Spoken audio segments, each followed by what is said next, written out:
जय जोहार। हमारे छत्तीसगढ़ देख रहे हैं आप। आपके साथ मैं हूं ललित प्रजापति। शुरुआत करेंगे बलौदाबाजार से मिल रही बड़ी खबर के साथ। बड़ा अपडेट, बलौदाबाजार हिंसा मामले में देवेंद्र यादव की न्यायिक रिमांड हिरासत बढ़ा दी गई है। कांग्रेस विधायक की 7 दिन की न्यायिक रिमांड बढ़ाई गई है। वीडियो कॉन्फ्रेंसिंग के जरिए देवेंद्र की कोर्ट में पेशी हुई। बलौदाबाजार आगजनी मामले में जेल में बंद है देवेंद्र यादव। 17 अगस्त को नाटकीय घटनाक्रम के बाद उनकी गिरफ्तारी हुई थी।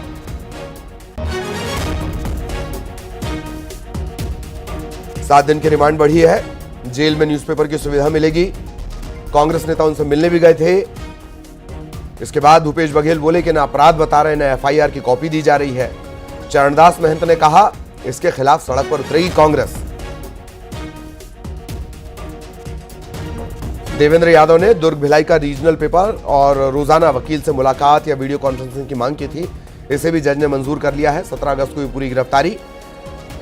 इससे पहले पूर्व सीएम भूपेश बघेल, नेता प्रतिपक्ष चरणदास महंत, कांग्रेस के विधायक देवेंद्र यादव से मिलने के लिए सेंट्रल जेल भी पहुंचे। भूपेश बघेल ने साय सरकार पर विधायक देवेंद्र यादव को धोखे से गिरफ्तार करने का आरोप लगाया।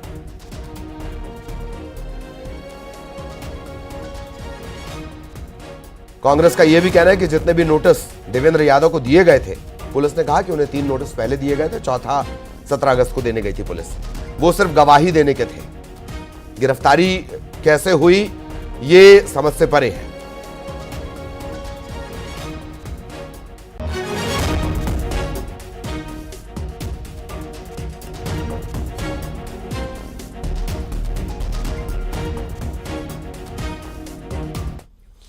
और रायपुर सेंट्रल जेल में देवेंद्र यादव से मिलने के लिए कांग्रेस नेता पहुंचे। विधायक देवेंद्र यादव से मुलाकात के बाद नेता प्रतिपक्ष चरणदास महंत ने कहा कि हम जल्द इस मामले में राज्यपाल से मुलाकात करने वाले हैं। बहुत मुश्किल से मुलाकात करने का वक्त दिया गया है। जो अपराध किया नहीं गया उसके लिए जेल में डाला गया है। पूरे प्रदेश में कांग्रेस सड़क पर उतरेगी। पूरे प्रदेश में हर जिले में प्रोटेस्ट होगा। 24 तारीख निर्धारित किया है। 24 तारीख को प्रोटेक्शन। पूरे प्रदेश में हर जिले में प्रोटेस्ट होगा। 24 तारीख निर्धारित किया है। 24 तारीख को प्रोटेक्शन। और बिलासपुर में फिर चले हैं चाकू। चाकूबाजी में एक युवक की मौत हो गई है। पुलिस ने मुख्य आरोपी समेत 4 को गिरफ्तार किया है। नशे में धुत बदमाशों ने सौरभ रात्रि के पेट में चाकू मार दिया। दोनों परिवारों के बीच काफी समय से विवाद भी चल रहा था। सिरगिट्टी थाना इलाके के तिफरा इंद्रपुरी में यह वारदात हुई है। चाकूबाजी में युवक की मौत।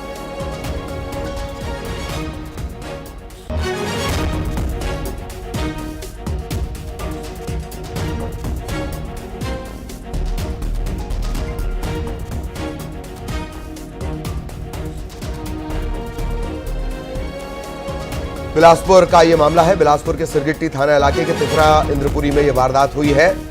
सौरभ रात्रि के पेट में चाकू मार दिया गया और पुराना विवाद बताया जा रहा है। इधर बालोद में छात्रों ने चक्का जाम किया है। भरदा कला गांव में स्कूली छात्रों ने रोड पर जाम लगा दिया। ग्रामीण और कांग्रेस के जो विधायक है कुंवर सिंह निषाद, वो भी इसमें शामिल हुए। गांव में स्कूल भवन के लिए स्वीकृत राशि को जारी करने की मांग की गई है। कांग्रेस के शासनकाल में यानी पिछली सरकार के कार्यकाल में 48 लाख रुपए जारी हुए थे और सरकार बदलने के बाद स्वीकृति रद्द कर दी गई।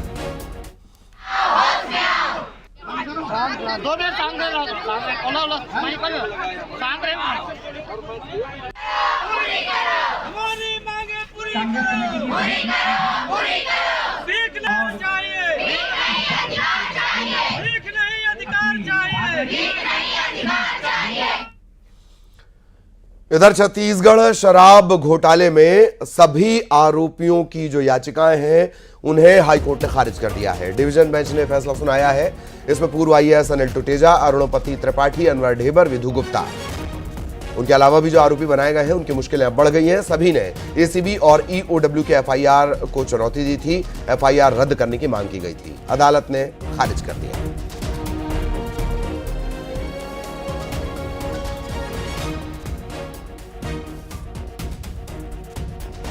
तो टुटेजा, ढेबर, त्रिपाठी, विधु गुप्ता इन्होंने एसीबी ईओडब्ल्यू की एफआईआर को चुनौती दी थी, उसे अदालत ने खारिज कर दिया है। छत्तीसगढ़ शराब घोटाले में लिकर स्कैम केस,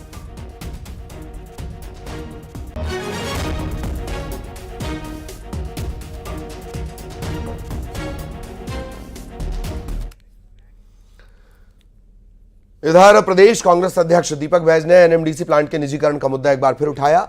उन्होंने आरोप लगाया कि सरकार ने बस्तर की जनता के साथ धोखा किया। दीपक बैज ने कहा कि अगर नवरत्न एनएमडीसी प्लांट का निजीकरण किया गया तो कांग्रेस नगरनार से जगदलपुर तक पदयात्रा निकालेगी। बस्तर की धरोहर, बस्तर की संपत्ति को बेचने नहीं दिया जाएगा। बस्तर की जनता के साथ कांग्रेस हर मोर्चे पर खड़े होकर लड़ाई लड़ेगी। छत्तीसगढ़ में कांग्रेस की सरकार थी तो लगातार हम विरोध करते रहे, शासकीय संकल्प अशासकीय संकल्प लाकर, यहां तक कि छत्तीसगढ़ की कांग्रेस सरकार ने कहा कि आप नहीं चला सकते तो हमको दे दो, छत्तीसगढ़ सरकार चलाएगी, क्योंकि यहां की खनिज संसाधन का दोहन बस्तर में होना चाहिए, यहां की लोहा का दोहन बस्तर में होना चाहिए, यहां के बेरोजगारों को, यहां के युवाओं को इसको। और रायपुर में लाखों की डकैती का एक मामला सामने आया है। तांत्रिक से 14 लाख कैश बरामद किए गए, जेवर बरामद किए गए हैं। इस तांत्रिक ने पति पत्नी के आपसी विवाद का फायदा उठाया, मौत का डर दिखाया, नकदी जेवर ले लिए। तांत्रिक विजय पांडे को गिरफ्तार कर दिया गया।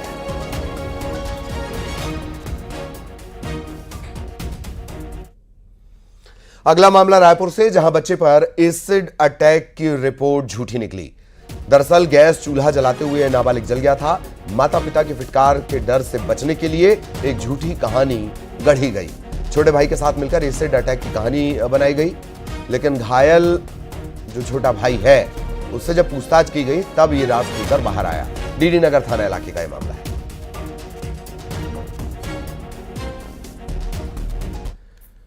इधर अंबिकापुर में पिता ने बेटे की हत्या कर दी। कुल्हाड़ी से ताबड़तोड़ वार कर बेटे का उसने मर्डर कर दिया। शराब के नशे में धुत ये पिता था। बेटे के सिर पर उसने कुल्हाड़ी से कई वार किए और दोनों ही शराब के नशे में धुत थे। विवाद होने पर मर्डर।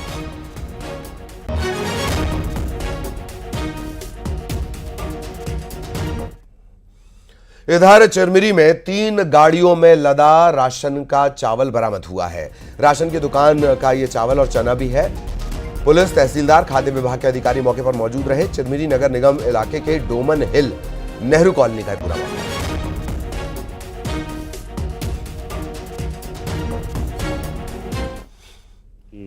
राशन का चावल कहीं पर गाड़ी के साथ कुछ लोगों ने पकड़ा है उसे। तो ये प्रशासन, फूड, पुलिस तीनों की टीमें आई हुई हैं, जांच कर चल रही है। 3 गाड़ियों में चावल मिला हुआ है, कुछ चना मिला हुआ है, तो जांच चल रही है। जांच के बाद हम प्रगति बता पाएंगे। लगभग कितना चावल और चना होगा? अभी हमें काउंटिंग बची हुई है, तो हम काउंटिंग करने के बाद, हाँ 3 व्हीकल्स हैं, 3 छोटा हाथी है, उसमें चावल भरे हुए हैं और कुछ चने की बोरियां हैं। तो हम काउंटिंग करने के बाद आपको सही रिपोर्ट। और रायपुर में बीजेपी की बड़ी बैठक, सदस्यता अभियान के लिए एक टीम बनाई गई है। अभियान के लिए 5 लोगों की टीम काम करेगी।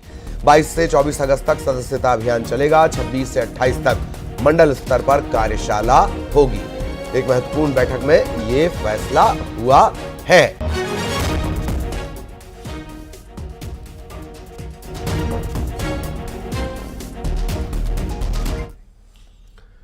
इधर जशपुर में सड़क दुर्घटना में स्कूटी चालक की मौत हो गई। स्कूटी के सामने अचानक से जानवर आया और इसके चलते हादसा होने की बात सामने आई है। कई घंटों तक सड़क पर मृतक पड़ा रहा। जानकारी ये भी मिली कि जब उसे लेकर अस्पताल ले जाया गया तो वहां पर ताला लटका हुआ था। सभी कर्मचारी त्योहार मना रहे थे। इसके चलते मृतक के परिजनों में नाराजगी है।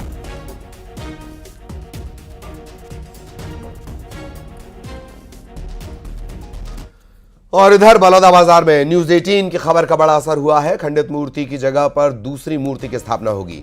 न्यूज 18 ने प्रमुखता से खबर दिखाई और इसके बाद प्रशासन ने यहां पर मूर्ति की स्थापना करवाई है। गिरधौरी के हनुमान मंदिर की घटना है।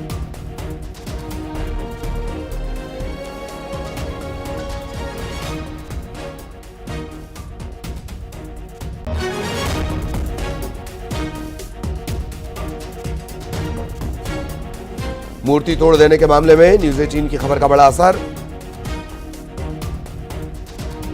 सुबह जब भक्त पहुंचे तब उन्हें पता चला कि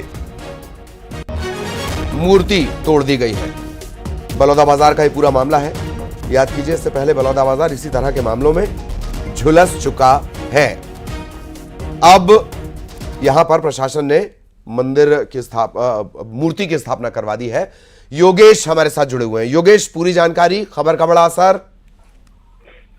जी बिल्कुल, आपको बता दें कि सुबह ही न्यूज 18 ने प्रमुखता से खबर चलाई थी कि गिदौरी की स्थित जो महानदी है वहां पर प्राचीन हनुमान जी की मूर्ति के साथ तोड़फोड़ किया गया था सामाजिक तत्व के लोगों द्वारा। इसके कुछ ही घंटे बाद प्रशासन हरकत में आई और वहां पर एसडीएम और तहसीलदार और आला अधिकारी वहां पर पहुंचे और फिर नई हनुमान जी की मूर्ति, वैसी ही हूबहू मूर्ति वो लोग लाकर वहां पर स्थापना किए। लगातार बलौदाबाजार में मूर्ति खंडित का मामला सामने आया था। 2 महीने पहले ही मूर्ति खंडित का मामला सोयला क्षेत्र में आया था, जिससे 7-8 लोगों को गिरफ्तारी की गई थी। लेकिन इस मामले में आखिर गिरफ्तारी कब होगी, ये भी एक बड़ा सवाल है, क्योंकि बीती रात इस तरह की घटना हो जाना, और वो भी मुख्य मार्ग है, ऐसा मुख्य मार्ग जो महानदी है वहीं पर प्राचीन हनुमान मंदिर है। ऐसे में इस प्राचीन हनुमान मंदिर के साथ तोड़फोड़ करना एक बड़ी घटना है, क्योंकि अगर इस तरह से हिंसक उपद्रव एक मूर्ति के साथ तोड़फोड़ कर सकते हैं तो अन्य कई मंदिरों में भी ऐसी स्थिति हो सकती है। इसलिए कैमरा और सीसीटीवी के आधार पर प्रशासन आरोपी की पतासाजी भी कर रही है। बिल्कुल। और योगेश, धार्मिक मामलों से जुड़ा हुआ ये चूंकि मामला है, धार्मिक भावनाओं से जुड़ा हुआ, और इससे पहले बलौदाबाजार तो हिंसा और आगजनी झेल चुका है। ये अच्छी बात है कि प्रशासन ने तत्काल स्थापना करवा दी। योगेश जी बिल्कुल बिल्कुल, हिंसा और आगजनी के मामले में लगातार बलौदाबाजार इस तरह से एक तो झेल रहा है। और सबसे अच्छी खबर ये है कि आज जो मूर्ति की स्थापना प्रशासन ने की है एक अच्छी पहल है, क्योंकि तत्काल कार्रवाई इसमें हुई है।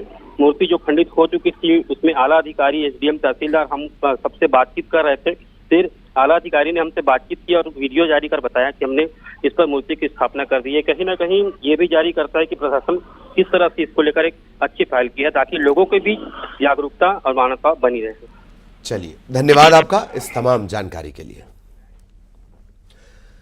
छत्तीसगढ़ में डॉक्टर्स के प्रदर्शन की केंद्रीय गृह मंत्रालय ने रिपोर्ट मांगी है। कोलकाता में डॉक्टर से रेप और हत्या के मामले में पूरे देश के साथ साथ छत्तीसगढ़ में भी डॉक्टर्स प्रदर्शन कर रहे हैं। केंद्रीय गृह मंत्रालय ने हर 2 घंटे की रिपोर्ट गृह विभाग से मांगी है।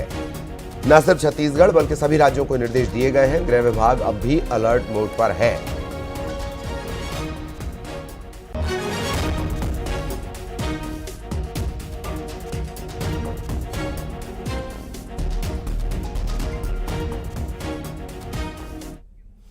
और अब बात एक बड़े जजमेंट की करेंगे। छत्तीसगढ़ हाईकोर्ट ने बिन ब्याही मां से जन्म लेने वाले बच्चे को 29 साल बाद उसका हक दिलाया। कोर्ट ने वैध पुत्र मानते हुए जैविक पिता से सभी लाभ प्राप्त करने का उसे हकदार बताया है। हाईकोर्ट ने परिवार न्यायालय के निर्णय को पलट दिया। सूरजपुर जिले का रहने वाला युवक अपने जैविक पिता से भरण पोषण और संपत्ति में हक दिलाने के लिए परिवार न्यायालय पहुंचा, खारिज हो गया। इसके बाद ये युवक हाईकोर्ट पहुंचा। जैविक पिता और मां पड़ोस में रहते थे। बिना शादी किए जब मां गर्भवती हो गई तो पिता ने गर्भपात कराने के लिए कहा, मां ने इनकार कर दिया। नवंबर 1995 में उसका जन्म हुआ। वो अपनी मां के साथ रहा। मां ने खुद के लिए और बच्चे के भरण पोषण के लिए परिवाद दायर किया परिवार न्यायालय में, तब इसे खारिज कर दिया गया। इस निर्णय के खिलाफ ये हाईकोर्ट पहुंचे। अप्रैल 2017 में जब युवक बीमार पड़ा तो अपने जैविक पिता से इलाज के लिए आर्थिक मदद मांगी, लेकिन उसने मना कर दिया। अब 29 साल बाद हाईकोर्ट ने इस युवक को उसका हक दिलाया है।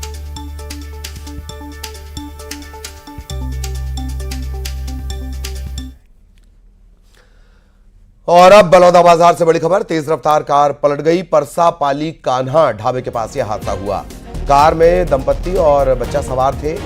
भटगांव की तरफ ये जा रहे थे और तभी यह हादसा हो गया। आसपास के लोगों ने तत्काल ये जो दंपत्ति है और बच्चा है उसे बाहर निकाला। लवन चौकी क्षेत्र में यह हादसा हुआ।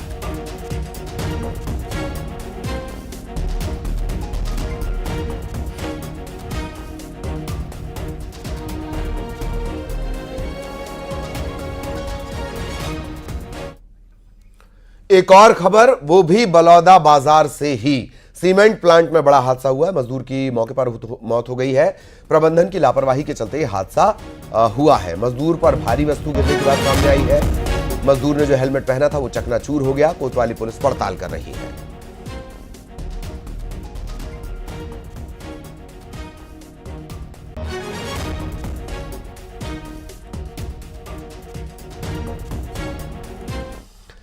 खबर जगदलपुर से, जहां वन विभाग ने कार्रवाई करते हुए लाखों की कीमती लकड़ी जब्त की है।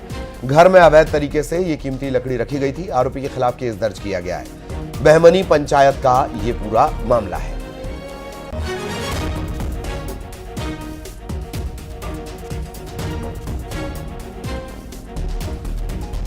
घर में अवैध तरीके से ये लकड़ी रखी गई थी, कीमती लकड़ी। वन विभाग को जानकारी मिली, वन विभाग ने चेकिंग की और फिर लाखों की इस कीमती लकड़ी को जब्त कर लिया गया।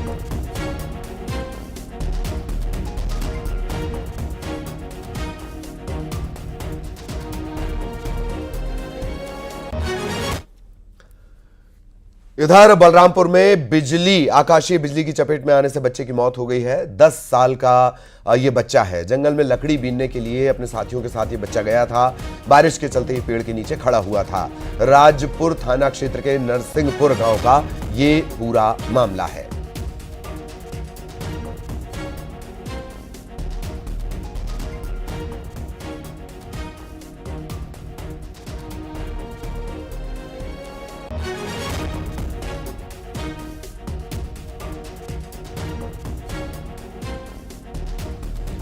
इधर पेंड्रा में आमने सामने दो गाड़ियों की टक्कर हो गई, दो बाइक की टक्कर हो गई।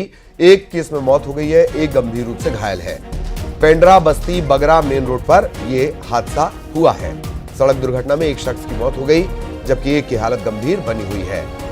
आमने सामने ये दो बाइक टकरा गई और दो बाइक के टकराने में एक युवक की मौत हो गई है, जबकि एक की हालत गंभीर है। पेंड्रा बस्ती बगरा मेन रोड पर यह हादसा हुआ।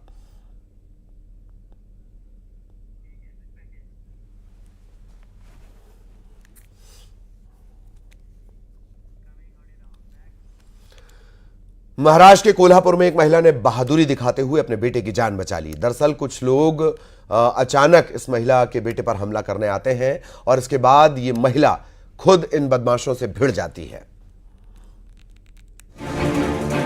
महाराष्ट्र के कोल्हापुर में बीच सड़क पर हुए एक जानलेवा हमले में एक महिला की बहादुरी की तस्वीरों ने सबको हैरान कर दिया। इस पूरी घटना की तस्वीरें सड़क किनारे लगे सीसीटीवी कैमरे में रिकॉर्ड हो गई, जिसमें साफ दिखा कि सड़क पर एक स्कूटर पर सवार लड़का पास में खड़ी अपनी मां से बात कर रहा था। तभी एक बाइक पर सवार बदमाश ने उस पर तलवार से हमला बोल दिया, जिसके बाद ये महिला गजब की फुर्ती दिखाते हुए बदमाशों से जाकर भिड़ गई और सड़क पर पड़े पत्थर उठाकर बदमाशों पर ही हमला बोल दिया। महिला के पलटवार से बदमाश वहां से थोड़ी दूर हट गए और इतनी देर में महिला का बेटा भी साथ आ गया और दोनों ने मिलकर हमलावरों पर पत्थर फेंकने शुरू कर दिए, जिसके बाद हाथ में तलवार लिए हुए बदमाश बचने के लिए सड़क की दूसरी तरफ भागता दिखाई दिया। लेकिन ये दोनों माँ बेटे उनका पीछा करते हुए पत्थरों से हमला करते रहे। हालांकि बदमाश वहां से भाग निकले, लेकिन महिला की बहादुरी की वजह से इस जानलेवा हमले में उनके बेटे की जान बच गई। घटना की शिकायत मिलने के बाद पुलिस ने केस दर्ज कर लिया और सीसीटीवी वीडियो की मदद से बदमाशों की तलाश तेज कर दी।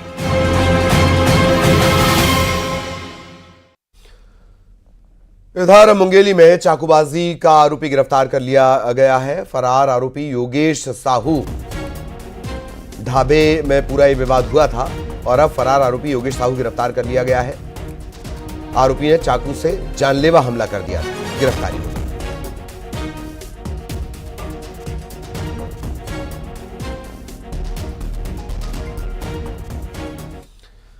खबर सिवनी से, यहां धूमा थाने के नागन देवरी गांव में ग्रामीणों ने अवैध देशी शराब ले जाते हुए एक वाहन को पकड़ लिया। ग्रामीणों ने शराब ठेकेदार पर इलाके के गांव में अवैध शराब सप्लाई करने के आरोप लगाए हैं। आक्रोशित ग्रामीणों ने मौके पर ही पकड़ी गई अवैध शराब की बोतलों को फोड़कर नष्ट भी कर दिया। ग्रामीणों के शराब नष्ट करने का वीडियो सामने आया है। इस घटना के बाद मौके पर आबकारी और पुलिस की टीम पहुंची है, लेकिन मौके पर लोग भी नहीं मिले और नष्ट की गई शराब भी नहीं मिली। फिलहाल वायरल वीडियो के आधार पर पड़ताल की जा रही है।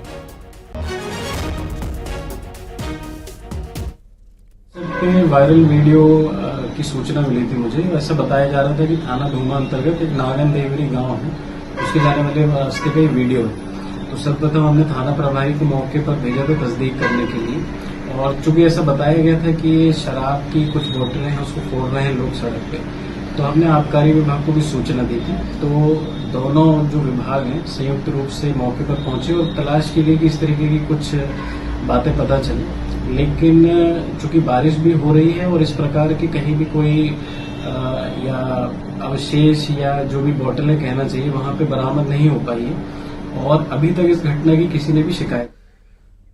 खबर कोरबा से, जहां ग्रामीणों ने एक ऑपरेटर को जमकर पीट दिया। दरअसल गांव वाले बिजली बंद होने से नाराज थे, सब स्टेशन में घुसे, ऑपरेटर को पीटा। विद्युत वितरण विभाग के पौड़ी उपरोड़ा सब स्टेशन की यह घटना है। पुलिस ने 2 आरोपियों को गिरफ्तार भी कर लिया है।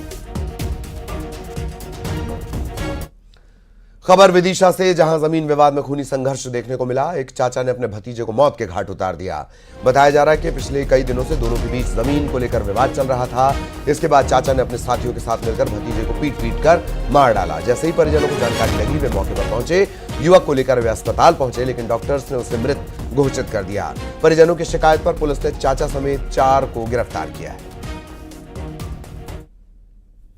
बलराम सिंह, घनश्याम सिंह और 2 गांव के हैं। एक का नाम है छोटू दांगी और एक का नाम है रावण दांगी। अच्छा, ये क्यों हुई ये घटना? ये पहले से कोई रंजिश थी क्या? जी पहले से रंजिश थी। हमारे से पहले अंत गाँव सब हम आके करने लगे, हमारी खेती बाड़ी भी देखने लगे, सब सही होने लगा।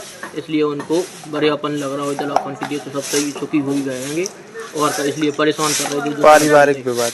हाँ, एक व्यक्ति को 3-4 लोगों ने मारपीट की। तत्काल पुलिस द्वारा टीम भेजी गई, तो वहाँ पर पता चला एक व्यक्ति को गंभीर चोट आई है। तो तत्काल उस व्यक्ति को लेकर अस्पताल आए परिजनों के साथ। अस्पताल में उस व्यक्ति को मृत घोषित किया। मृतक का नाम भूपेंद्र दांगी था, उम्र करीब 28 वर्ष, निवासी जोई करोदा का। तो तत्काल इस घटना से वरिष्ठ अधिकारियों, पुलिस अधीक्षक महोदय, पुलिस अधीक्षक महोदय, एसडीपी महोदय को अवगत कराया गया। तो उनके द्वारा तत्काल त्वरित कार्रवाई करने और आवश्यक निर्देश। इंदौर के एमजीएम मेडिकल कॉलेज की मेडिकल छात्रा डॉक्टर दीप्ति वर्मा ने अपने साथ हुई मारपीट की शिकायत ग्वालियर के झांसी रोड थाने में दर्ज करवाई है। उन्होंने थाना प्रभारी के सामने अपने लिखित बयान में शिकायत की। दीप्ति ने बताया कि महिला ने उसके साथ मारपीट कर अपने राजनीतिक रसूख की धौंस दी थी। एएसपी निरंजन वर्मा ने बताया कि महिला डॉक्टर ने बताया कि उनको चोट आई है, लिहाजा मेडिकल करवाया जा रहा है। मेडिकल और बयान के आधार पर इस मामले में कार्रवाई की जाएगी। घटना स्थल देवास के आसपास का बताया जा रहा है।